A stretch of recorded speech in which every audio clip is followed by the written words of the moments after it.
இலங்கை ஆபத்தில். அனைவருக்கும் வணக்கம். இதான் தலைப்பு. ஆபத்தில் என்றா ஆபத்திலையா இல்லையா என்றதை பற்றி தான் வடிவா பார்க்க போறோம். ஓகே, இன்றைக்கு நாங்க பார்க்குற விஷயம் என்னன்னு சொல்லி சொன்னா, எங்களுடைய இலங்கையில் தமிழீழத்தில் நடக்க போற ஒரு பெரிய பிரளயத்தை பற்றி பார்க்க போறோம். அது பிரளயம் மட்டுமில்ல, அண்டார்டிகா ஆர்டிக் கண்டங்களை கூட கண்காணிக்க வல்ல ஒரு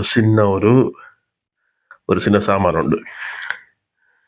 இன்றைக்கு நாங்கள் கதைக்க போகிறது வந்து எலன் மாஸ்க் அவர்களையும் அவருடைய ஸ்டார்லிங்க் சேட்டலைட் வந்து இலங்கைக்கு வாரதை பற்றியும், அதால் நன்மையா தீமையா, தமிழர்களுக்கு இன்றைக்கு இல்லை உங்களுக்கு 50 வருஷத்துக்கு பிறகு நன்மையா, நாங்கள் வந்து இலங்கையிலிருந்து தமிழீழத்தை பிரிப்போமா இருந்தால் எங்களுக்கு அது நல்லதா, இந்த ஸ்டார்லிங்க் கெட்டதா, இந்த ஸ்டார்லிங்கால் எங்களுக்கு என்ன இருக்க போகுது, என்ன லாபம் என்ன நட்டம், இதைத்தான் பார்க்க போகிறோம்.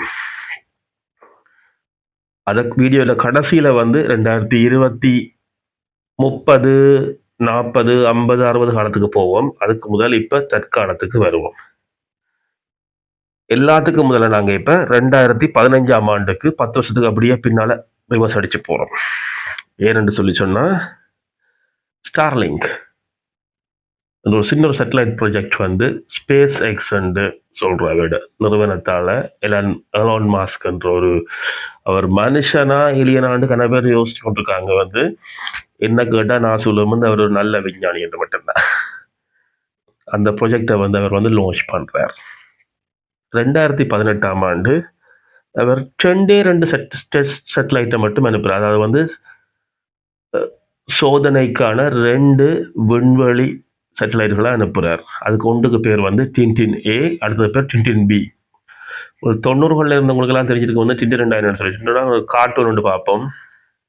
ஒருத்தர் இருப்பார் தொப்பியோட, அப்படியே ஒரு நீல உடுப்போட இருப்பார், கூட கேப்டன் ஒருத்தர் இருப்பார், அவரோட ஒரு நாய் ஒன்று இருக்கும். இதுதான் அந்த டின்டின், இந்த கார்ட்டூன்ட பேர்.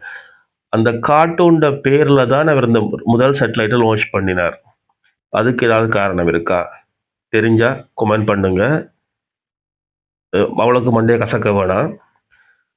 நான் இப்பயே சொல்கிற மாதிரி தான், 10 பேரில் ஒருத்தட்ட காதுக்கு இது போனாலும் காரணமே தவிர 10 பேரும் புதுசாக பார்க்கணும்னு அவசியம் இல்லை.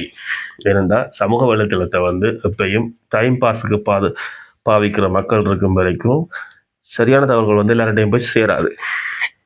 அப்புறம் 2019ஆம் ஆண்டு அவர் 60 சேட்டலைட்டை ஒரு அடியாக லான்ச் பண்ணுறார்.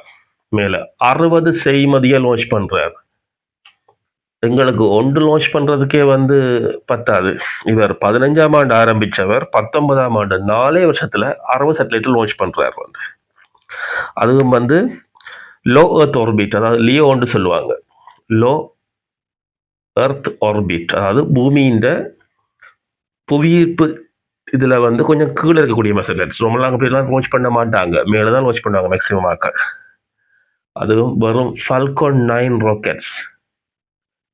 ஃபால்கன் 9 ராக்கெட்ஸ் என்று சொல்லப்படுற ஒரு சாதாரணமான ராக்கெட்ஸை வச்சு, அதை பற்றி உங்களுக்கு விளக்கமான விஷயத்தை நான் சொல்கிறேன். நான் வந்து நேரம் பத்தாது, முழுக்கத்தையும் விளக்கமாக சொல்கிறதுக்கு ஒரு வீடியோ பத்தாது, கேட்குற பொறுமையும் உங்கள் யாருக்கும் இருக்காது. யூஸ் பண்ணுறார். 2020ஆம் ஆண்டு அவர் பெட்டர் தென் நத்திங் என்ற ஒரு பெரிய ஒரு ஸ்லோகனை வச்சுக்கொண்டு, நாங்கள் இப்போ ஒரு பற்றி சொல்லுவோம் இல்லை, தமிழரின் தாயகம் தமிழீழ தாயகம் அப்படி சொல்லுவோம்.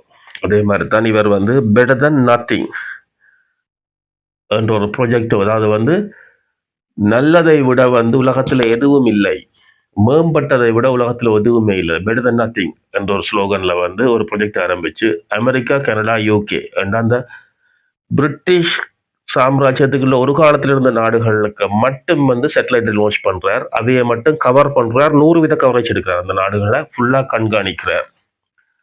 என்ன சேட்டலைட் மேலே இருக்க போது அவருக்கு தான் ஆக்சஸ் இருக்குது, அவரை கண்காணிக்க போகிறார். 21ஆம் ஆண்டு வந்து 20 நாடுகளை அதே மாதிரி கவர் பண்ணுறார். வந்து வெறும் 6 வருஷத்தில். இதே இந்தியா எத்தனையோ வருஷமாக கஷ்டப்பட்டு சேட்டலைட் ப்ராஜெக்ட் எல்லாம் பிடிச்சி போகுது. ஆனால் இவர் மட்டும் பாருங்க, இவர் மனுஷனா வேற எருமான்றதுக்கு இது ஒரு உதாரணம். 15ஆம் ஆண்டு ஆரம்பிச்சவர் 21ஆம் ஆண்டு 20 நாட்டை கவர் பண்றார். அதே மாதிரி 22ஆம் ஆண்டு வந்து வெறும் சேட்டலைட்டை மட்டும் இல்லாம அந்த சேட்டலைட் வந்து டிரான்ஸ்மிஷனுக்கு கொண்டு வரார். அதாவது கவரேஜ் ஆக்கி டெலிஃபோன் லைன் ஆக்குறார். அதை சேட்டலைட் ஃபோன்ஸ் இருக்குது. அதே மாதிரி வந்து சேட்டலைட் வந்து டைரக்ட் கனெக்ஷன்ஸ் ஏண்டா காசு லோ காஸ்ட்டு நல்ல கனெக்ஷன் வரும் என்ற ஒரு ப்ரொமோஷன் தான். பட் வந்து அது லோ காஸ்ட் கிடையாது, கூடமான செலவு இன்னுமே ஆகும் இருக்கு. அது எங்கே கொடுக்குறாருன்னு சொல்லிச்சுன்னா நான் ரூரல் கவரேஜ், அதாவது வந்து எந்த காடு வனாந்தரம் மாதிரி இடங்கள்ல சேட்டலைட் வராது இல்லை, டெலிஃபோனுக்கு எங்கெங்கெல்லாம் கவரேஜ் வர முடியாதோ அவ்வளவு இடத்தையும் இவர் தந்த ஸ்டார்லிங்க் மூலமா கவர் பண்றார். இப்ப நார்மலா சேட்டலைட் அனுப்பி செய்மதி கண்காணிக்க ஆரம்பிச்ச ஒரு மனுஷன் இப்ப டெலிஃபோன் லைனுக்கு 2ஆவதா வந்துட்டார். 23ஆம் ஆண்டு வந்து லேசர் லிங்க் சேட்டலைட், அதாவது வந்து லேசர் மூலமா லேசர் லிங்க் சேட்டலைட்னு சொல்லிச்சுன்னா அணுக்கதிர் மூலமா இயக்கப்படுற சேட்டலைட்டுகளை வந்து திருப்பி லான்ச் பண்றார். அதுல மூலமா சேட்டலைட் ஃபோனுக்கு இருந்த கனெக்ஷனை தவிர காட்டுக்குள்ள முதல் குடிச்சார் 22ஆம் ஆண்டு. 23ஆம் ஆண்டு வந்து அவர் காட்டுக்கு மட்டும் இல்லை, நாட்டுக்குள்ள வச்சுக்கிற நாங்கள் வச்சுக்கிற செல்ஃபோனுக்கு கூட வந்து இப்போ நாங்கள் இங்கே யூஸ் பண்ணுற டெலிஃபோன் ஆப்ரேட்டர்ஸ் மாதிரி லைக்கா லிபரா தமிழாக்கட பேர்களை சொல்லுவோமே, கள்ளங்கள பேருக்கோ நல்லவங்கள பேரோ சொல்லுவோமே, அப்படி அதுகளை யூஸ் பண்ணுறார். அதுகளை லைனை கொடுக்குறார். 24ஆம் ஆண்டு 21ஆம் ஆண்டு வரும் 1500 சேட்டலைட் லான்ச் பண்ணவர் 3 வருஷத்துல 5000 சேட்டலைட்டை லான்ச் பண்ணி 70 நாடுகள்ல அவற்றை சேட்டலைட் லைன் டெலிஃபோன்ல இருந்து முழுக்க கனெக்ஷனையும் கொண்டு வரார். இப்படியாப்பட்ட ஒரு ஆபத்தான மனுஷன் வந்து நல்ல மனுஷனாண்டு நீங்க தான் முடிவு பண்ணணும், நான் இல்லை. இந்த விஷயம் நான் சொல்ல விரும்புறேன். வந்து